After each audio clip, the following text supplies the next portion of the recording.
Hello viewers, మీరందరూ బాగున్నారని అనుకుంటున్నాను. ఇండియన్ రీజనల్ రెసిపీస్కి మీకు స్వాగతం. ఈరోజు మనం చూడబోయే రెసిపీ బెండకాయ పులుసు.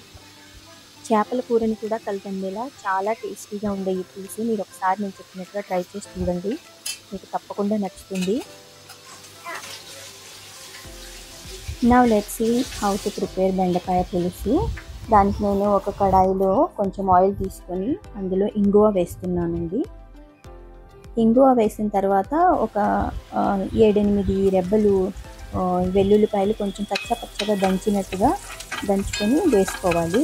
అది కొంచెం బ్రౌన్ అయ్యేంత వరకు వేపుకొని అందులో ఉల్లిపాయలు సన్నగా కోసి పెట్టుకున్న ఉల్లిపాయలు పొడవుగా సన్నగా కోసుకోవాలి. ఆ ఉల్లిపాయలు కూడా వేసి దాంతోపాటు కొన్ని పచ్చిమిర్చి 3-4 పచ్చిమిరపకాయలు వేసి దాన్ని సాటే చేసుకోవాలి. నేను ఇక్కడ అరౌండ్ 400 గ్రామ్స్ అంటే అరకిలోకి కొంచెం తక్కువ బెండకాయలు యూజ్ చేస్తున్నాను. దానికి నేను ఒక పెద్ద ఉల్లిపాయ యూజ్ చేశాను. ఒక మీడియం సైజు టమాటో కూడా తీసుకున్నాను. ఇక్కడ 3 పచ్చిమిర్చి కూడా తీసుకున్నాను. ఇలా ఉల్లిపాయలు కొంచెం మగ్గినట్టుగా అయ్యి గోల్డెన్ కలర్లో వచ్చిన తర్వాత అందులో పచ్చిమిర్చి కూడా వేసిన తర్వాత టమాటోస్ వేసుకోవాలి.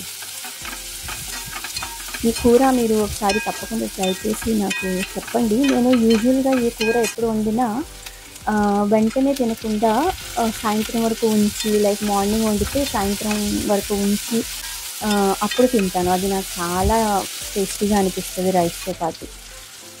ఇప్పుడు టమాటోలు వేశారు కదా, టమాటోస్ కూడా కొంచెం మగ్గినట్టుగా అనిపించినప్పుడు కొంచెం అల్లం వెల్లుల్లి పేస్ట్ చాలా తక్కువ అండి. ఇప్పుడు మీరు చూస్తే ఆ వీడియోలో తెలుస్తుంది. చాలా తక్కువ అల్లం వెల్లుల్లి పేస్ట్ వేసుకోవాలి. ఎక్కువ వేసుకుంటే దాని ఫ్లేవరే వస్తుంది, అందులోని దాని స్మెల్లే వస్తుంది. అది ఓవర్ పవర్ చేయకుండా కొంచెమే వేసుకోవాలి. దాంతోపాటు కొంచెం ఉప్పు పసుపు వేసుకుంటే టమాటోలు మగ్గడానికి హెల్ప్ అవుతుంది. నేను ఇక్కడ పసుపుతో పాటు ధనియాల పౌడరు, కూర కారం అంటారు కదా, ఇంట్లో చేసి పెట్టుకున్న కారం, అది ఇక్కడ వేస్తున్నాను. దాంతోపాటు ఒక స్పూను కాశ్మీరీ రెడ్ చిల్లీ కూడా వేసాను, కొంచెం కలర్ కోసం.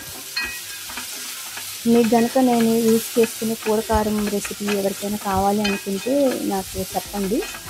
నేను దాని రెసిపీ కూడా ఒకసారి చేసి మీకు వీడియో పెడతాను. ఈ బెండకాయలు నేను ఎలా కోసుకున్నానో చూసారు కదా, కొంచెం స్లాంట్గా కోసుకోవాలి, క్రాస్గా ఉన్నట్టుగా. అట్లా కోసుకొని ఉల్లిపాయలు, టమాటో, మిర్చి, రెడ్ చిల్లీ పౌడర్లు ఇవన్నీ మగ్గిన తర్వాత అందులో ఇది కూడా వేసుకొని కొంచెం ఒక 5 నిమిషాలు కలుపుతా మీడియం మంట మీద మగ్గించుకోవాలి.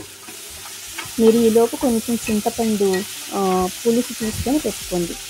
నేను ఎప్పుడు చాలా పాత చింతపండు, పాత బెల్లం ఇలాంటివి వాడతాను. అందుకని నా బెల్లం చింతపండు మీకు కొంచెం ఎక్కువ బ్లాక్గా కనిపించవచ్చు. మీరు కొత్త చింతపండు కూడా యూస్ చేసుకోవచ్చు, దట్స్ నాట్ ఎ ప్రాబ్లం. నేను పాత చింతపండు యూస్ చేస్తాను కాబట్టి ఇది కొంచెం బ్లాక్గా ఉంది. ఇప్పుడు చాలామంది ఇట్లా ఉన్నప్పుడే చింతపండు పులుసు పోసేస్తారు నీళ్ళకి ముందే.